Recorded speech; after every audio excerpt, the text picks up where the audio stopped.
Hello guys. तो most awaited IPO of the year LIC IPO आ चुका है मार्केट में। आरएचपी उसका ड्राफ्ट किया जा चुका है, सेबी को सबमिट किया जा चुका है। आरएचपी बहुत से लोग नहीं जानते होंगे शायद। आरएचपी होता है रेड हेयरिंग प्रोस्पेक्ट। जो कोई भी कंपनी अगर आईपीओ लेके आती है तो उसे पहले सेबी को कुछ इन्हें अपनी डिटेल सबमिट करनी पड़ती है। उसके बाद गाइडेंस और फ्यूचर आउटलुक वगैरह ये सब बैलेंस शीट के साथ, और अपने वैल्यूएशन वगैरह बाद में वो डिस्क्लोज करते हैं। तो ये सब बेसिक प्रोसेस है। तो उनका आरएचपी आने का मतलब ये है, कन्फर्मेशन होती है कि वो अब आईपीओ के लिए आ रहे हैं। तो 10 मार्च को आईपीओ के लिए स्टार्टिंग होगी, 14 को क्लोज होएगा, 7 को प्राइस रिवील होगा। तो उससे पहले आप सबको ये जानना बहुत ज़रूरी है कि एलआईसी जो है वो आईपीओ ला रही है तो किस बेसिस पे ला रही है, क्या इनका बिजनेस है, कैसे ये बिजनेस करते हैं, कितना अच्छा करते हैं, कितना बुरा करते हैं। आज तक हमने सिर्फ एलआईसी सुना था, एलआईसी के बारे में जानेंगे आज। आज तक सबने फिक्स्ड इनकी पॉलिसीज़ ली होंगी, टर्म प्लान लिए होंगे, हेल्थ इंश्योरेंस, एन्युटी प्लान। तो थोड़ा इस कंपनी के बारे में जानते हैं कि क्या है, क्या करती है, और थोड़ा इसके डीप डाइव करते हैं। According to rumours around 65,000 crore के करीब इसका आईपीओ होगा, जो कि इंडिया का सबसे बिगेस्ट आईपीओ एवर माना जाएगा। तो थोड़ा टाइम लगेगा, be with me on this video, और अच्छे से जानते हैं कि ये कंपनी अच्छी है या बुरी। मैं यहाँ कोई ट्रेडिंग ट्रिप नहीं दूंगा, मैं यहाँ बेसिकली ये बताऊंगा कि वेल्थ क्रिएशन कर सकती है या नहीं। बहुत से लोग आईपीओ में पैसा लगाते हैं ताकि डबल हो जाए, ट्रिपल हो जाए, तो उनके अलग फंडामेंटल है। मुझे श्योरली ये बिल्कुल भी नहीं पता है ये डबल पे खुलेगा या इसी प्राइस पे खुलेगा जो ये इशू करेंगे। लेकिन हाँ, मुझे कहीं ना कहीं हद तक अंदाज़ा लग चुका है कि वेल्थ क्रिएट कर सकता है। नहीं, जो लोग लाखों से करोड़ों बनाना चाहते हैं लॉन्ग टर्म में, उनके लिए वीडियो बहुत इंपॉर्टेंट होगा, बिकॉज आज का स्टेप लिया हुआ आपका 10 साल बाद तक काम आएगा। तो देखते हैं। सबसे पहले मैं आपको ये डिस्क्लेमर दे दूँ, मैं कोई रजिस्टर्ड ऑथोराइज पर्सन नहीं हूँ एलआईसी की तरफ से, और जो बेसिक गाइडलाइंस है सेबी की आप सभी को उनको फॉलो करना चाहिए, और मैं भी उसे अवॉइड करता हूँ कि अगर मैं यहाँ कुछ भी बताऊँगा वो मेरे पर्सनल व्यू हैं। आप अपनी इन्वेस्टमेंट के लिए किसी सर्टिफाइड एडवाइज़र की सलाह जरूर लें। Stock market subject to market risk होता है, और प्रॉफिट और लॉस के चांसेस हमेशा यहाँ बने रहते हैं। तो सबसे पहले देखते हैं कि एलआईसी आईपीओ आ चुका है। तो एलआईसी जो है, हम इस वीडियो को कैसे प्रोसेस करें, किसी को भी, कोई नया आदमी है जो इस दुनिया में नया है, बिकॉज एलआईसी का आईपीओ इतना बड़ा है, हर घर में एलआईसी की पॉलिसी, तो सबको कहीं ना कहीं से इसके बारे में खबर जरूर मिलेगी। तो आप सब ये जानना चाहेंगे कि एलआईसी को हम देखें कैसे। तो इसको देखने के लिए हमें कुछ पैरामीटर जो मैंने इस वीडियो के लिए सेट किए हैं वो है, सबसे पहले हम इसका बिजनेस आउटलुक देखते हैं कि ये बिजनेस ही क्या है, और कितनी कंपनियां हैं वर्ल्ड में, ये बिजनेस कैसे ग्रो हो रहा है, और इस सेक्टर का जो आउटलुक है वो क्या है।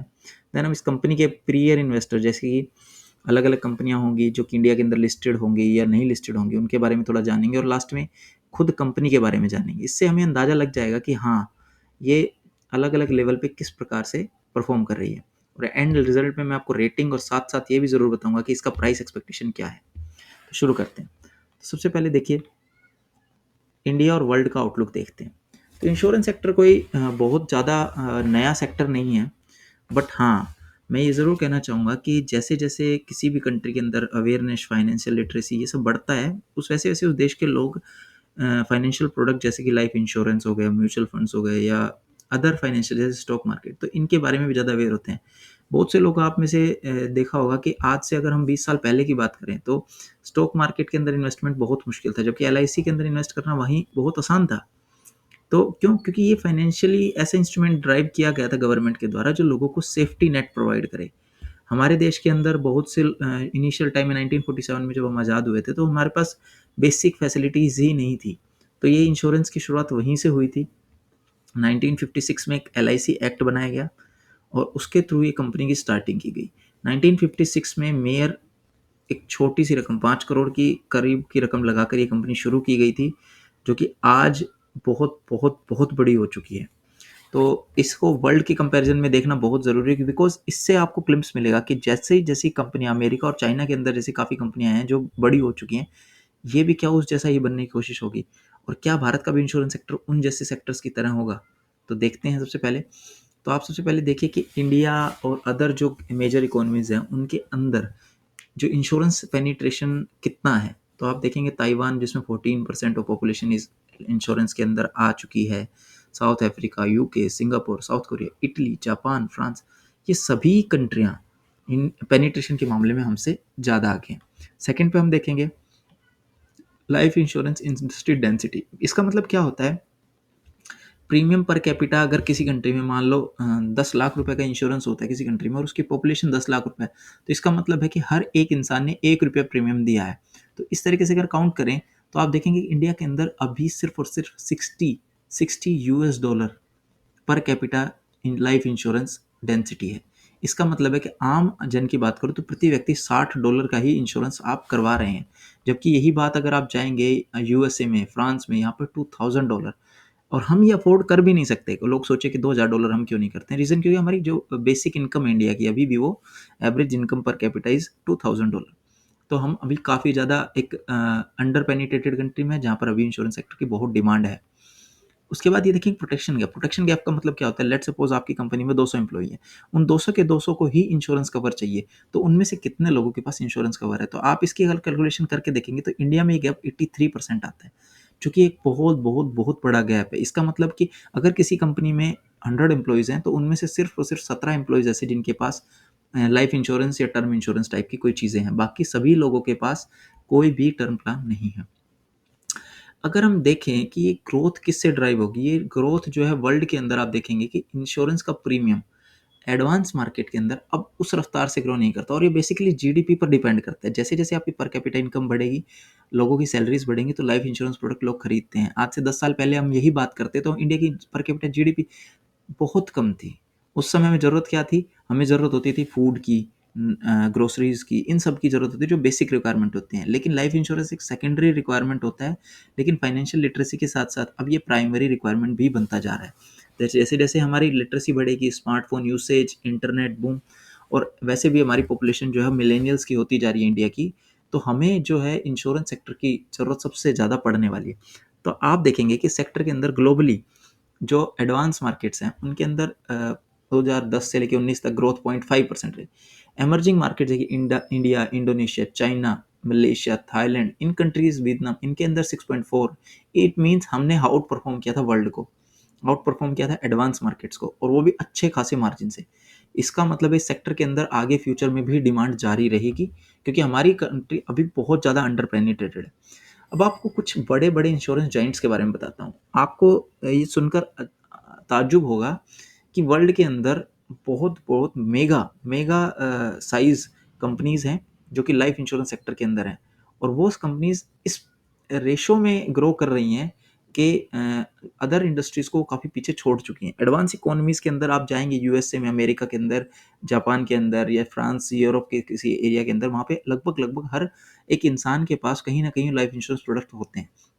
इंडिया में आप जाके पूछेंगे, we know we have lot of people that who have bought LIC, but हमने आज तक एलआईसी सिर्फ इनकम टैक्स बचाने के लिए की थी। बेसिक नीड्स को कंप्लीट करने के लिए टर्म प्लान वगैरह आज तक हमने कभी देखे नहीं थे। अभी जो अवेयरनेस फैल रही है उस वजह से।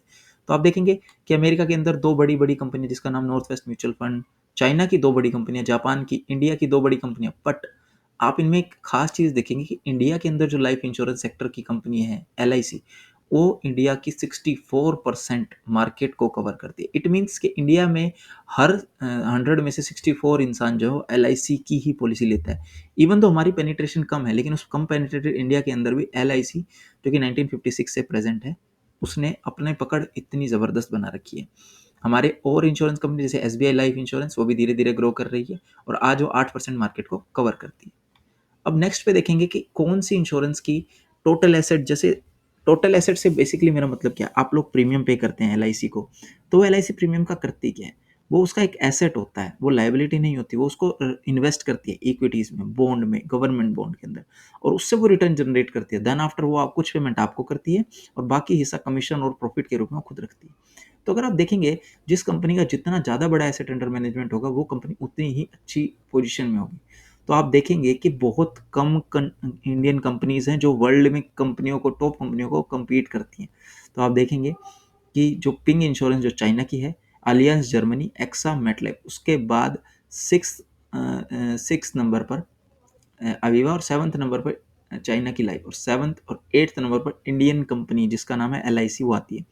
तो टोटल एसेट अंडर मैनेजमेंट आप देखेंगे 1380, 1380, यहाँ पर मिलियंस में अगर 3 लास्ट डिजिट हटा दें तो वो बिलियंस में कन्वर्ट हो जाएगा। 1380 बिलियन डॉलर के एसेट्स हैं पिंग आईएनसी पे।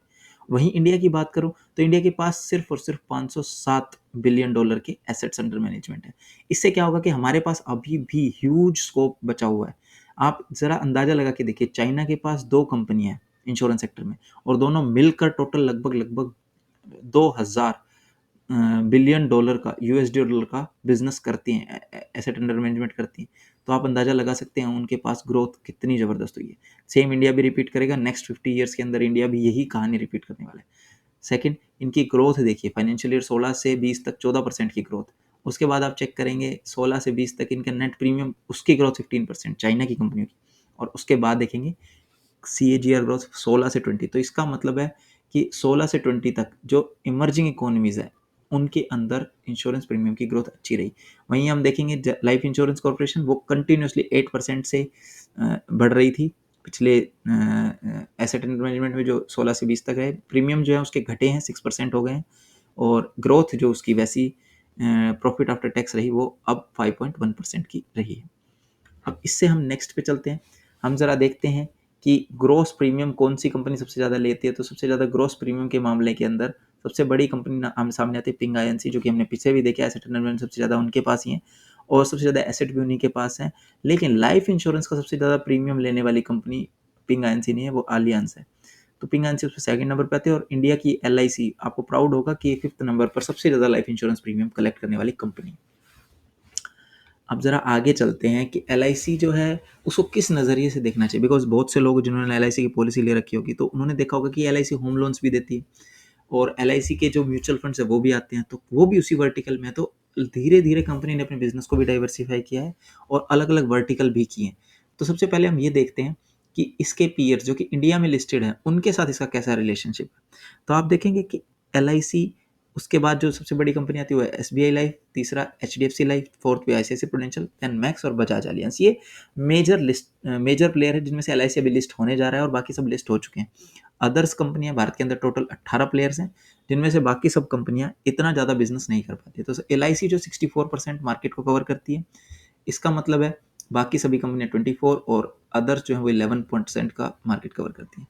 टोटल पॉलिसी इंडिया के अंदर इंडिविजुअल पॉलिसी जो है वो 24 करोड़ के आसपास अभी भी इंडिविजुअल पॉलिसीज हैं, जिनके अंदर 21 करोड़ पॉलिसी सिर्फ LIC के पास है। उसके बाद 72 lakh policy SBI, HDFC third number पे 47 लाख पॉलिसीज के साथ। आप न्यू प्रीमियम इंश्योरेंस भी, न्यू बिजनेस प्रीमियम अगर पॉलिसीज देखेंगे कि नई पॉलिसी कितनी खोल रहा है LIC को देखेंगे, तो आप LIC 28 करोड़ पॉलिसी में से 20 करोड़ पॉलिसी नई LIC नहीं खोली थी। तो LIC इंडिया के अंदर इंश्योरेंस को पेनिट्रेट कराने के लिए बहुत ज़बरदस्त काम कर रहा है। एन्युटी प्रीमियम ये एक अलग सेगमेंट हो जाएगा। जो लोग नहीं जानते एन्युटी प्रीमियम मतलब पेंशन, जैसे आप देखते होंगे पुराने टाइम में पेंशन होती थी इंडिया के अंदर, अब वो पेंशन नहीं है, लेकिन एन्युटी प्लान की मदद से कोई भी प्राइवेट पर्सन या कोई भी इंडिविजुअल इस प्लान के अंदर पैसे डाल के अपना पेंशन की तरह पैसा कुछ समय बाद वापस ले सकता है। उसके अंदर अगर आप देखोगे कि बिलियंस में दे रखा है प्रीमियम, तो सबसे ज़्यादा प्रीमियम कलेक्ट करने वाली कंपनी LIC आपके सामने। आप देखेंगे कि यहाँ पर 84% मार्केट 20 में होता था, 21 में 76 रहा, और 77% अभी H1 जो हाफ ईयरली रिजल्ट है इसके अंदर 77% मार्केट अभी भी इनके पास है। पर आप गौर से देखिएगा, यहाँ पर एक चीज़ नोट करने की है, जो प्राइवेट प्लेयर 2020 के अंदर जिनका मार्केट शेयर बहुत कम था, 2.5% था, SBI लाइफ का आज वो 6.5% के आसपास है, HDFC लाइफ जिसका 5.9% था वो 10%। इट मीन्स वो टाइम के साथ साथ वो अपना मार्केट शेयर बढ़ा रहे हैं, तो प्राइवेट प्लेयर भी पीछे नहीं रहे हैं। वैसे आप देखेंगे कि LIC जो 1956 में बनी और 2000 तक, सन 2000 तक उसने मोनोपोली इंजॉय की है। 2000 तक कोई भी other private player life insurance business में नहीं आ सकता था। 2000 के बाद लिबरलाइजेशन हुई, और उसके बाद ही अलग अलग सबसे पहली लिस्टेड प्लेयर, लिस्टेड जो कंपनी बनी थी LIC के बाद, वो थी HDFC लाइफ। तो आप देख रहे हैं कि प्राइवेट प्लेयर भी धीरे धीरे कैचअप कर रहे हैं, और धीरे धीरे वो LIC का ही शेयर खा रहे हैं। अब आप अगर देखेंगे कि यहाँ पर टोटल प्रीमियम जो कि LIC करती है वो करती है 4.1 ट्रिलियन, या यहाँ आप देखेंगे 4032 बिलियन INR है। तो इंडिविजुअल में उसका 66% कंट्रीब्यूशन होता है और ग्रुप में 33.5%। उसके बाद आप देखेंगे न्यू बिजनेस प्रीमियम में भी LIC का 30% जो इंडिविजुअल के आता है और 69% ग्रुप इंश्योरेंस से आता है। तो यहाँ पर भी क्लियर लीडरशिप दिखाई देगी आपको। लेकिन ये सब तो हमने जान लिया कि यहाँ क्लियरली लीडरशिप मेंटेन करता है LIC। हम जरूर जानेंगे कि फाइनेंशियली क्या करता है, वो प्रॉफिट करता है, लॉस करता है, या उसके पैसे हैं वो इतने लाख का प्रीमियम करता है तो कितना प्रॉफिट करता है।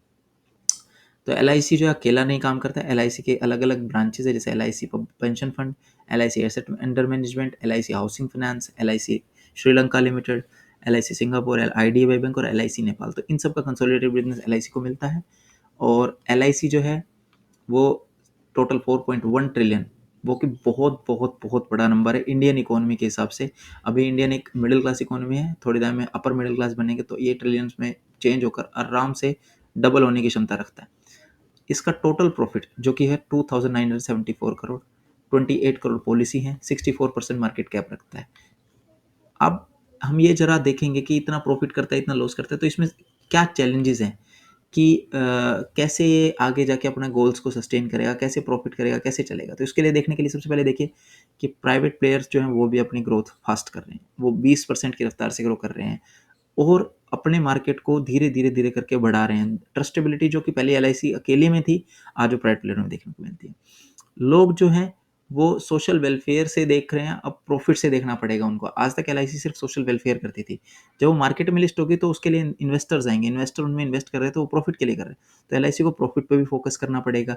उसके जो वर्टिकल है हाउसिंग फाइनेंस के और जो एसेट मैनेजमेंट है सबसे ग्रोइंग सेगमेंट है और वो उसके प्रॉफिट में फायदा देंगे आगे। उसके बाद आप देखेंगे एक्सपेंस रेशो LIC का बाकी पीयर प्लेयर के से ज़्यादा है। इसके अंदर आप देखेंगे, मैं आपको एक स्लाइड दिखाता हूँ कि सबसे पहले तो परसिस्टेंसी रेशियो भी देख लेते हैं। परसिस्टेंसी रेशियो का मतलब क्या है कि कितने लोग हैं जो कंटिन्यूसली LIC के साथ जुड़े रहते हैं या अदर लाइफ इंश्योरेंस के साथ जुड़े रहते हैं, उनका प्रीमियम कंटिन्यूसली पे होता रहता है।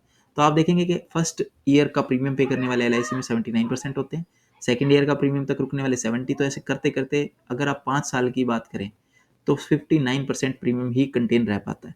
जबकि SBI लाइफ में हर एक ईयर में आपको देखेंगे प्रीमियम LIC से ज़्यादा परसिस्टेंट रहता है। इट मीन्स ट्रस्टेबिलिटी के फैक्टर में SBI लाइफ LIC से ज़्यादा आज के दिन शेयर गेन कर रही है। सेम HDFC लाइफ के साथ भी आप यही देखेंगे। तो पीयर प्लेयर्स जो इनके हैं उनके अंदर LIC कहीं ना कहीं नीचे ज़्यादा दिख रहा है। तो उसके बाद आप देखेंगे LIC का जो एक्सपेंस रेशियो मैं आपको बता रहा था कि LIC अपना एक्सपेंस रेशियो का मतलब कितना खर्चा करना पड़ता है आपकी पॉलिसीज को मेंटेन करने के लिए। तो कमीशन 12% देती है, बिकॉज LIC का सबसे बड़ी इंडिविजुअल क्लाइंट्स और इंडिविजुअल जो ये एजेंट्स होते हैं इनकी सबसे बड़ी वर्कफोर्स है, तो उसको कमीशन भी उसी रेशियो में ज़्यादा देना पड़ता है। अपने जो कमीशन एजेंट्स को रोकने के लिए उसे ज़्यादा कमीशन देना पड़ता है। दूसरी चीज़, LIC is not a listed bank. LIC bank नहीं है, तो उसके पास बैंक का चैनल दूसरा होता है। वो पब्लिक सेक्टर बैंक से, प्राइवेट सेक्टर बैंक से पार्टनरशिप करती है और उन्हें भी कमीशन पे करती है। जबकि सेकंड नंबर की, जो थर्ड नंबर की और फोर्थ नंबर की कंपनियां, उन तीनों के पास अपना अपना बैंक है।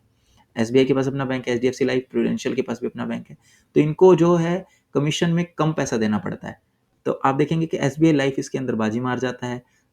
LIC जो है 22.6% का रेशो, लेकिन वो कंपनी जो है सेक्टर प्राइवेट प्लेयर जितना ही खर्च कर रही है। तो आप आगे चलकर इस चीज़ का फ़र्क उसके प्रॉफिट में देखेंगे। हाँ, यहाँ प्रॉफिट के बारे में देखते हैं तो LIC जो है उसने नेट प्रॉफिट मिलियंस में दिखा रखा है यहाँ पर। तो आप देखेंगे कि ये 2974 करोड़ रुपीस का प्रॉफिट किया इसने सन 2021 में, और वहीं SBI ने 1455 करोड़ का, HDFC लाइफ ने 1360 करोड़ का और ICICI प्रूडेंशियल ने 956 करोड़ का। तो प्रॉफिट में भी क्लियर लीडरशिप रखी है, जबकि इसका प्रॉफिट इनके मुकाबले अगर मैं देखूं, जितना एसेट अंडर मैनेजमेंट और जितनी मोनोपोली इन्होंने एंजॉय करी है उसके मुकाबले इनका प्रॉफिट कम है। अब आके बेस EPS चेक करते हैं। EPS को आप ज़्यादा नहीं देख पाएंगे क्योंकि आपको इक्विटी साइज पता चलेगा कि इनका इक्विटी साइज सबका अलग अलग है, तो आप EPS नहीं देख सकते। बट नेटवर्थ एक इंडिकेशन देती है। इस कंपनी की नेटवर्थ काफ़ी कम है। आप देखेंगे इसके पास रिजर्व और इक्विटी मिला के टोटल 6514 करोड़ रुपीज़ है, जबकि SBI लाइफ इंश्योरेंस के पास 10,400 करोड़ के आसपास, वहीं HDFC लाइफ के पास 8,637 करोड़ और ICICI 9,194। ये जो नेटवर्थ होती है ये इसे बुरे टाइम में सर्वाइव करने के लिए बहुत मदद करती है। और प्राइस अभी डिस्क्लोज नहीं हुआ, बाकी कंपनियों के प्राइस आप यहाँ देख सकते हैं। अब मैं सम अप करूँ अगर मेरे इस पूरे एक्सपीरियंस को, तो मैं आपको ये बताना चाहूँगा कि सबसे पहले तो ये सेक्टर एक डिमांडिंग सेक्टर है। जो लाइफ इंश्योरेंस सेक्टर वो डिमांडेड है।